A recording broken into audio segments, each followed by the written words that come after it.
네, 안녕하세요. 한부모가 좋게 한 가지 장희정입니다. 이제 양육비의 현실적인 이야기를 하려고 합니다. 네, 안녕하세요. 서울대 아동가족학과 박사수료 신영미입니다. 네, 세 번째는 어떤 이야기를 시작하실 건가요? 네, 올해 들어서 이제 양육비 관련해서 막 시행되기 시작한 따끈따끈한 법률들이 있습니다. 이게 무엇이 있는지 내용에 대해서 이제 간단히 한번 쉽게 살펴보고자 합니다. 네, 그동안 양육비에 대한 집행이 너무 어렵다라고 해서 저희가 끝없이 많은 이야기들을 했습니다. 그래서 그것이 조금 현실에 반영된 이야기들인 것 같아요. 7월 13일에 새롭게 시행되는 법인 거네요. 네, 크게 세 가지가 있죠. 먼저 첫 번째로는 1년 이하의 징역 또는 1천만 원 이하의 벌금, 이 벌금에 대해서 이제 명령이 신설되었는데요. 네. 이 조건이 있어요. 이게 감치명령 결정을 받은 후 1년 이내에 이제 양육비를 그럼에도 불구하고 불이행할 경우에 이제 이 징역이나 1천만 원 이하의 벌금에 처한다는 건데요. 사실 이 감치까지 가기도 그렇게 쉬운 과정은 아니죠. 보통 한 1년 정도 걸려야 된다고 얘기들을 하시는데, 소송하는데 한 1년, 감치하는데 한 1년, 이러면 한 2년 정도 걸리시는 건데, 거기에 또 감치를 하고 오셔도 오고, 1년 이내. 그리고 1년 이내 또 양육비를 안 주셔야 되니까 3년은 걸려야 이걸 받으실 수 있을지 않을까요? 뭐 벌금이나 징역이나 이런 상황들이. 네, 또 감치 같은 경우는 본인이 그 감치 명령을 받았다는 것을 직접 송달을 받거나 해야 네. 하는데, 이런 부분들에서 굉장히 이제 좋은 명령이지만 이것이 정말 집행되기가 참 어려운 것 같다라는 네, 좀 네, 우려가 맞아요. 있죠. 네, 그리고 뭐 거기에 또 작년에 감치 인용을 했던 건수가 한 250건 됐는데, 실제로 집행된 건 25건으로 집행률 한 10%밖에 되지 않으니까, 이걸 양육자들이 신청했을 때 감치만 되면 다 될 거라고 생각하시는 분들이 너무 많으신데, 실제로 10%밖에 집행이 되지 않으면 내가 그동안 왜 이거를 했지? 이렇게 시간을 많이 들여서 아이 양육비를 받으려고 했는데, 그것이 엄마를 위한 거나 아빠를 위한 양육자들을 위한 게 아니라 그냥 아이들을 위한 거잖아요. 그런데 그걸 그 3년이란 시간 동안 아이는 벌써 초등학생이었으면 중학생이 되고 고등학생이 되고 이런 시간들이 흘러가는 것 같아요. 네, 아무튼 이번에 이런 첫 번째로 이제 감치명령 받은 네. 후에 1년 이내에 이제 양육비가 이행되지 않으면 1년 이하 징역 그리고 혹은 1천만 원 이하 벌금이라는 이제 그 규정이 새로 신설되었음을 이제 알 수 있고요. 벌금이 너무 약한 것 같습니다. 네, 좀 더 많이 하시거나 아니면 양육비 2~3배를 좀 벌금으로 내려주시면 좋을 것 같아요. 네, 두 번째는 출국금지 요청인데요.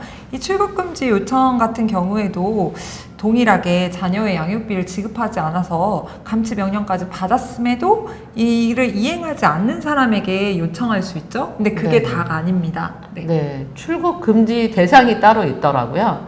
그래서 양육비 채무가 5천만 원 이상인 사람, 그리고 양육비 채무가 3천만 원 이상인 상태에서 출국 금지를 요청하는 거는 최근 1년 이내에요. 3번 이상 해외 갔던 분들, 그리고 국외 체류 일수가 6개월 이상인 사람들을 출국 금지 요청 대상이라는 거예요. 저는 처음에 출국 금지가 된다 그래서 너무 좋아했거든요. 무조건 그러면 돈 안 주면, 양육비를 안 주면 출국 금지가 되는구나 그랬는데, 지금 이걸 보는 순간 약간 좀 멘붕이기도 한 것 같아요. 그냥 출국 금지를 누구나 해외를 못 나가게 양육비를 안 준다면, 그렇게 만들어주는 게 아니라 막 3천만 원, 5천만 원, 거기에 또 뭐 해외에 6개월 이상 있는 사람, 해외에서 안 들어올 수 있는 거잖아요. 아니, 5천만 원이면은 보통 양육비가 30~40만 원이라고 하면 얼마를 안 줘야 하는 거예요? 10년 이상인가요? 그렇죠. 그 10년 이상을 뭐 안 줘야 이렇게 되는 건데, 참 이게 좀 있지만 유명무실한 법이 아닐까라는 생각이 좀 듭니다. 네. 이제 세 번째는 명단 공개라는 부분인데요. 이 명단 공개는 이제 기존에도 이제 개인 단체라고 해야 하나요? 네. 이미 하고 있는데, 그것과 조금 다른 것이 여기서는 사진을 공개하진 않고요.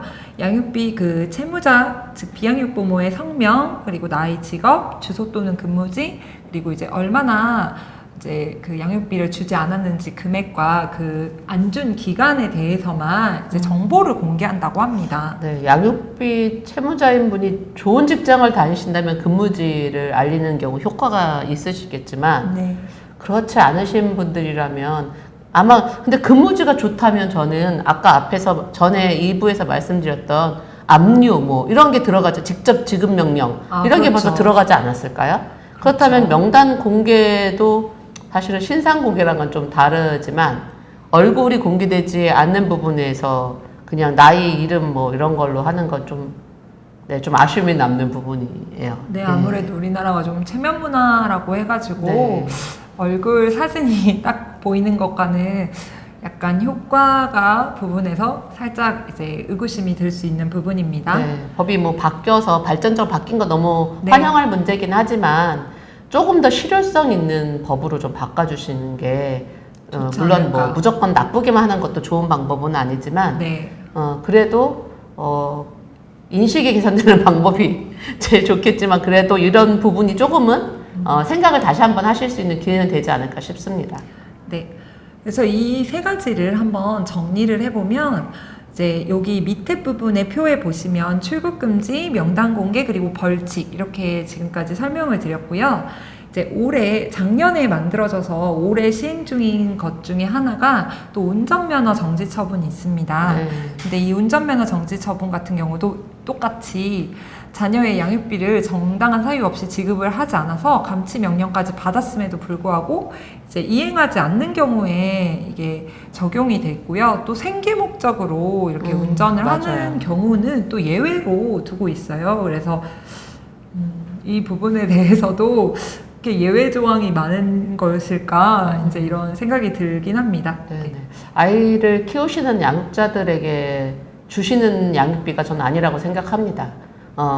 자신의 아이에게 주는 양육비라고 좀 생각해 주시고, 그리고 사실 또 그 돈을 양육자가 쓰겠습니까? 아이에게 쓰지. 근데 그런 감정적인 부분들 때문에 아마 양육비가 우리나라는 더 효과적으로 지급되지 않는 것 같아요. 그래서 조금 더 지금 양육비를 주셔야 되는 분들이 보신다면 내 아이를 생각해서 꼭 지급해 주시고 꼭 아이들도 만나주시면 좋겠습니다. 네. 지금까지 올해 어떤 법률들이 새로 이제 시행이 시작됐는지 한번 같이 알아보았고요. 네. 이제 마지막으로 이 양육비와 관련돼서 정책을 제언할 이제 예정입니다. 그래서 끝까지 시청 부탁드립니다. 저희 9호로 마무리하겠습니다. 네. 담담하고 당당하게 감사합니다.